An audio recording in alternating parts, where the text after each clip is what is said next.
মনে পড়ে কি এই দৃশ্যগুলো দেখে? হ্যাঁ, ছোটবেলার কথা মনে পড়ে। জানি না আপনাদের কে কার মনে পড়ছে এমন দৃশ্য, কিন্তু আমার খুবই মনে পড়ছে। ছোটবেলায় এমনভাবে স্কুলে আসতাম এবং বন্ধুদের সাথে খেলাধুলা করতাম।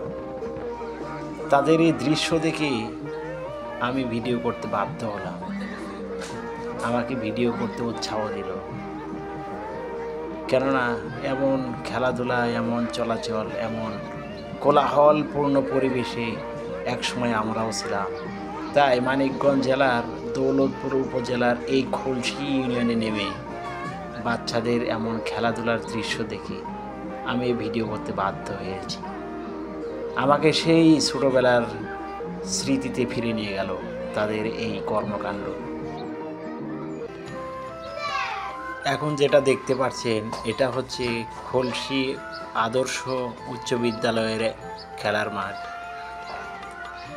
খুবই জরাজীর্ণ, পরিবেশ তেমন একটা ভালো নয়, কেননা এটা মানিকগঞ্জ জেলার দৌলতপুর উপজেলার নদী ভাঙ্গন কবলিত একটি এলাকা।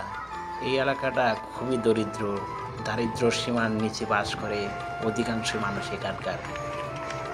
যাই হোক, দারিদ্রতা যদিও তাদেরকে থেমে দিয়েছে, কিন্তু সৌন্দর্য, প্রাকৃতিক যে দৃশ্য, এটা অন্যান্য জেলা উপজেলার চাইতে আমার কাছে বেশ এগিয়েই মনে হলো। যাই হোক, ভিডিওটি কেমন লাগলো অবশ্যই কমেন্ট করে জানাবেন। ধন্যবাদ সবাইকে।